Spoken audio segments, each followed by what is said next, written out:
해석학 수업을 위한 16번째 시간입니다. 이 시간에는 존재론적 해석학에 대해서 살펴보도록 하겠습니다. 우리 교재 6장에 나오는 부분입니다. 함께 살펴보시면 좋을 것 같습니다. 자, 이 시간에 우리들이 살펴보고자 하는 존재론적 해석학은 두 인물에 의해서 전개가 되어 왔고요. 마틴 하이데거라고 하는 분과 한스 게오르그 가다머라고 하는 사람입니다. 두 사람은 철학자이고 해석학 이론에 크게 공헌을 했던 두 사람입니다.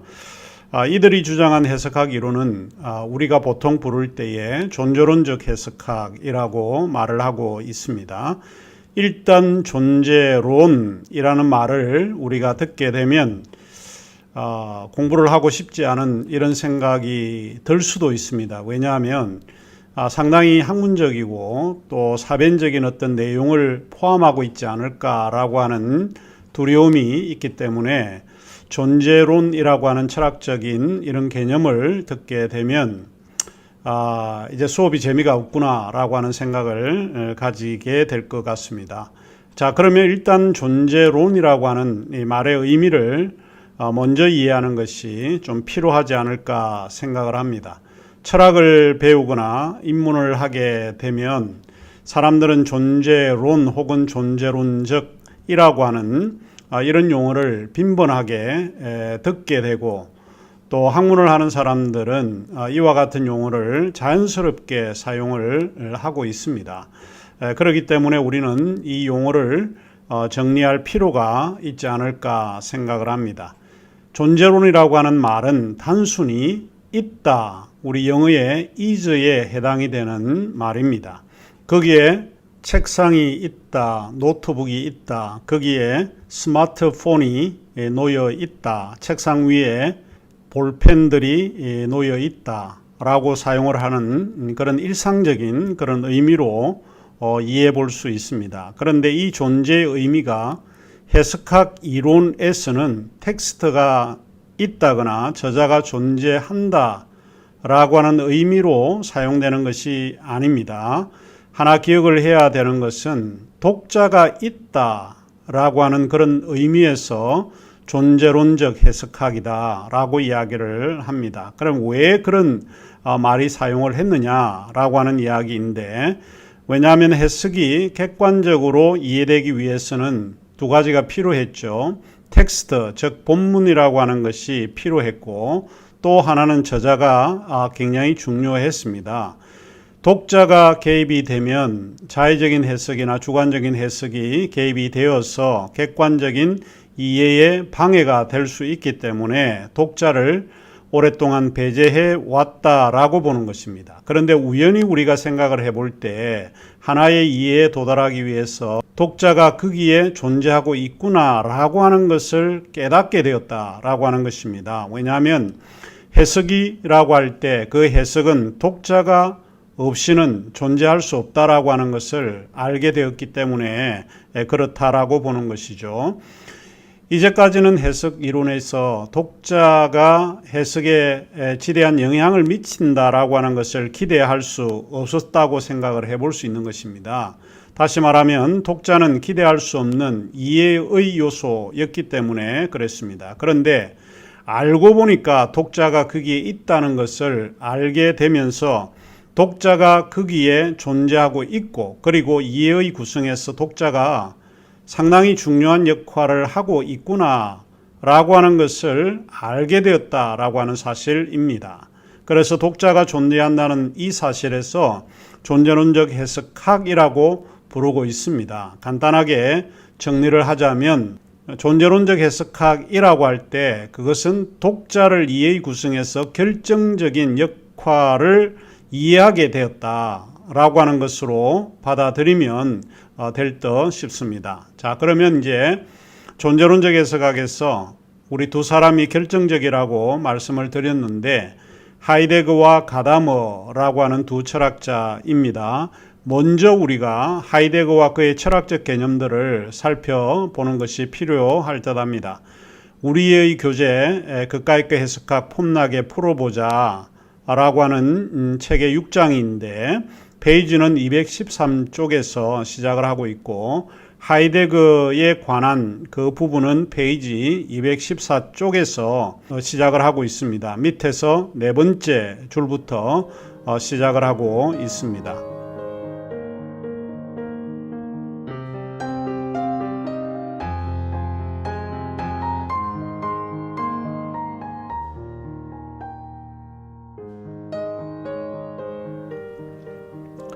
하이데거, 참 많이 들어본 이름이지요.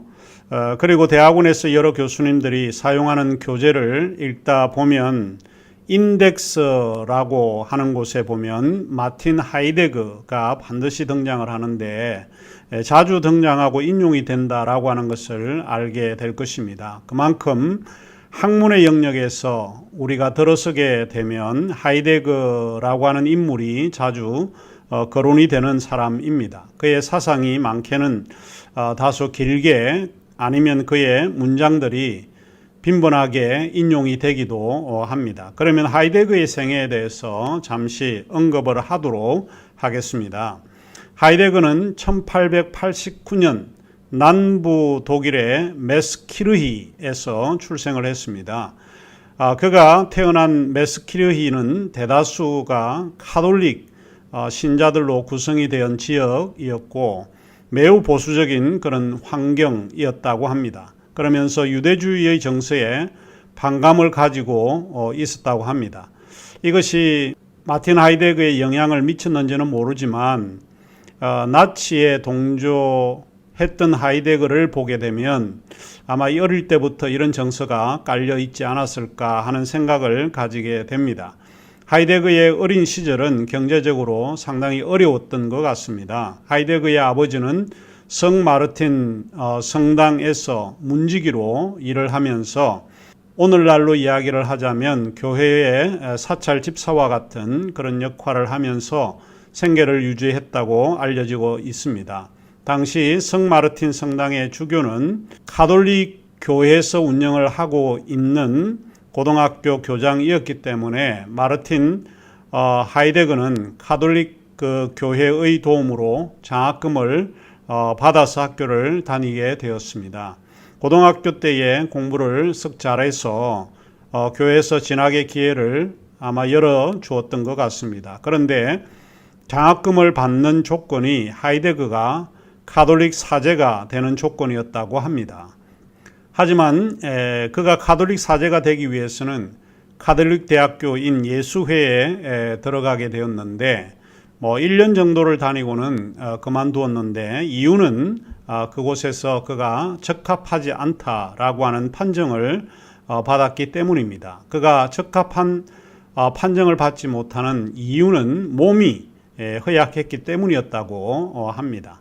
대신에 그는 일반 신부가 되기 위해서 프라이부르크 대학교의 신학부에 입학을 하게 됩니다. 그곳에서 오래 또 지속하지를 못하고 학업을 중단하게 되었습니다. 대신에 그는 프라이부르크 대학교의 신학부에서 철학부로 전공을 바꾸게 됩니다. 그곳에서 당대에 가장 유명했던 에드문트 후설이라고 하는 철학자를 만나게 되고 그 철학자의 학생으로 수업을 듣게 되는 기회를 얻게 됩니다.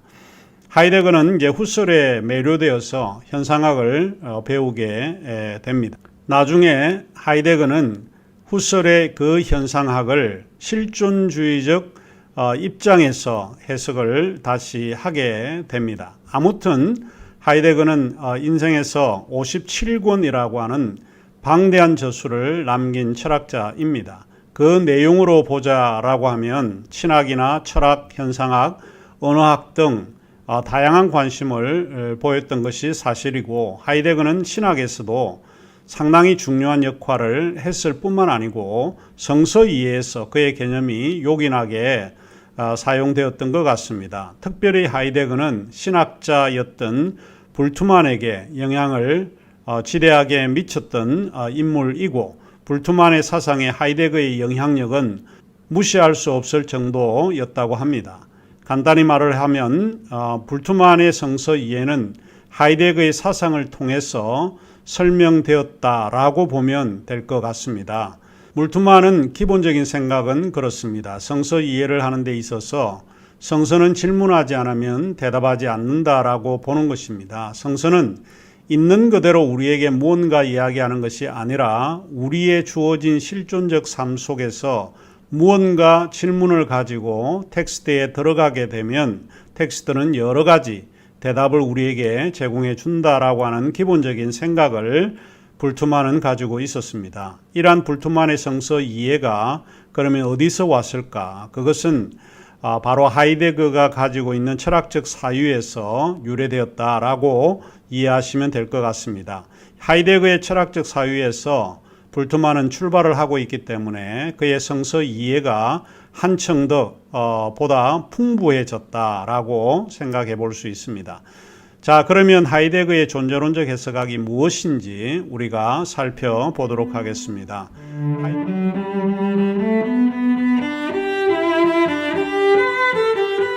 하이데거의 존재론적 해석학을 이해하기 위해서 우리는 두 가지 정도를 생각을 해볼 수 있는데, 하나는 하이데거의 철학적인 그런 개념들을 예비적으로 이해해 볼 필요가 있습니다. 특별히 그의 철학적 개념들 가운데서 인간에 대한 하이데거의 그런 설명을 우리가 살펴볼 필요가 있고, 그 다음에 하이데거가 가장 강조하고 있는 것은 현존재입니다. 존재와 시간이라고 하는 그의 책에서 현존재 개념을 설명하고 있는데, 그 현존재 개념을 우리가 이해를 해야 하이데거가 주장하고 있는 이 존재론적 해석학을 어느 정도 이해해 볼 수 있지 않을까 생각을 합니다. 그의 현존재 개념을 이해할 필요가 있을 것 같은데, 특별히 이제 그의 실존주의적 인간에 대한 이해가 먼저 우리가 살펴보겠습니다. 몇 가지 예비적으로 우리가 알아야 될 필요가 있는데, 우리 교재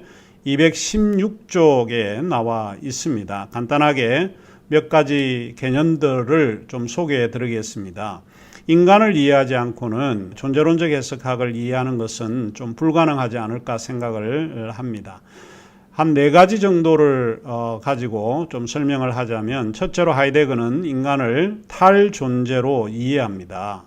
탈존재, 존재를 극복했다, 넘어섰다, 이런 뜻으로 정리하시면 될 것 같은데, 탈존재는 글자 그대로 밖으로 나오다 라고 하는 뜻을 이야기를 하고 있고, 또한 밖으로 나와 써 있다 라고 하는 뜻으로 이해해 볼 수 있습니다. 모든 존재들 중에 인간만이 유일하게 자신의 존재를 극복하려고 노력하는 존재가 인간입니다. 현재의 상태에서 벗어나려고 노력하는 존재가 바로 인간인데, 무엇인가를 극복 또는 초국하려고 부단히 애쓰는 존재가 인간입니다. 이대로 살 수가 없다. 지금 이렇게 내 자신을 방치하거나 방관할 수 없다 라고 하는 생각하는 그런 존재는 인간이 유일하다라고 하는 것입니다. 그러므로 인간은 바로 이 실존적 상황을 초국하고 있습니다. 왜냐하면 인간은 탈존재이기 때문에 그렇다라고 하는 것입니다. 둘째로 인간은 시간적 존재입니다. 인간은 무한한 존재가 아니라 요한한 존재, 다시 말을 하자면 시간에 의해서 예속을 받고 있는 존재라고 하는 것입니다. 시간적 존재는 그의 존재론에서 상당히 중요한 개념으로 자리 잡고 있는데, 이는 해석에서 시간적 존재가 제한성을 가지고 있기 때문에 그렇습니다. 문화적으로도 제한적이고 실존적으로도 인간은 제한적입니다. 그리고 우리가 무엇을 생각하거나 행동을 할 때도 그것은 시간에 의해서 예속이 될 수밖에 없다라고 하는 것을 하이데거는 우리에게 가르쳐주고 있습니다. 이것은 해석에서 시간적 존재가 제한성을 가지고 있기 때문에 그렇다라고 보는 것입니다. 우리의 생각, 우리의 문화, 심지어는 우리의 판단, 이해, 이 모든 것들은 한정되어 있기 때문입니다. 왜냐하면 바로 인간이 시간적 존재이기 때문에 그렇다라고 하는 것입니다. 셋째로 인간은 자유로운 존재입니다.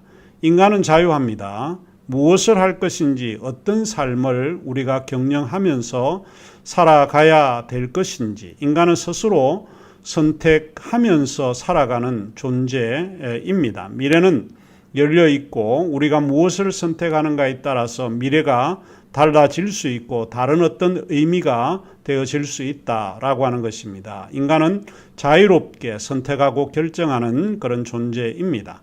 그런데 이 자유가 주어졌다라고 하는 의미는 책임이 인간에게 있다라고 하는 뜻입니다. 그러므로 인간은 타인에 의해서 선택해 주는 수동적인 그런 존재가 아니고 자신이 스스로 결정하고 선택하는 능동적인 그런 결정하는 실존적 존재라고 하는 것입니다. 넷째로 인간은 죽음을 향해 가는 존재입니다. 죽음을 향해 가는 존재라고 하는 것은 엄연한 사실입니다. 성경에서 보면 히브리서 저자가 그런 이야기를 합니다. 한 번 죽는 것은 사람에게 정하신 것이요 그 이후에는 심판이 있을 거다. 그렇게 이야기를 했는데 한 번 죽는 것은 사람에게 정했다라고 하는 것은 바로 무엇을 이야기하는가 하면 인간은 죽는 존재라고 하는 이야기입니다. 이미 인간은 죽는다는 것이 결정되어 있다는 것입니다. 생명으로 살아있는 존재는 영원히 살 수 없습니다.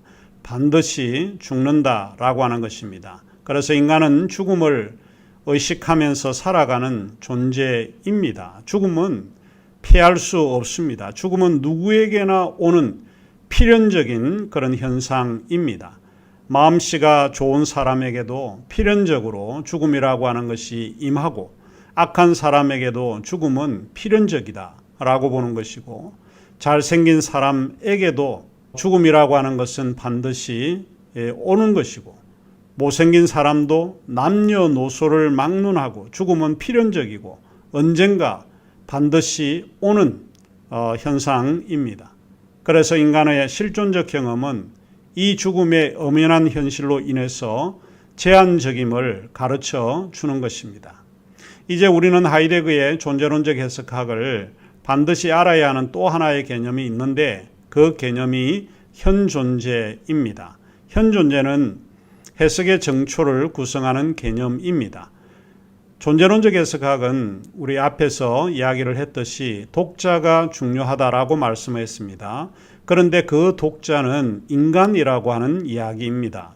그런데 인간을 조금 더 해석의 그런 근거에서 하이데거가 설명하고 있는 것이 무엇인가 하면 바로 인간은 현존재의 구조 속에 있다라고 하는 이야기입니다. 그러면 우리가 현존재, 다자인이라고 하는 독일말로 그 현존재를 이해해 볼 필요가 있습니다. 현존재 구조를 이해하는 것이 존재론적 해석학을 위해서 가장 필요한 요소다라고 하는 이야기입니다. 이제 그러기 때문에 우선 그가 평생을 통해서 탐구해 온 이 현존재, 다자인의 개념을 살펴볼 필요가 있는 것입니다. 현존재의 구조는 하이데거에게 있어서 매우 중요한 개념이고 이 개념이 이의 기술을 강조하는 존재론적 해석학에 영향을 미치게 됩니다. 그러면 우리가 다음 시간에 이 현존재, 하이데거의 현존재 개념을 다시 살펴보도록 하겠습니다.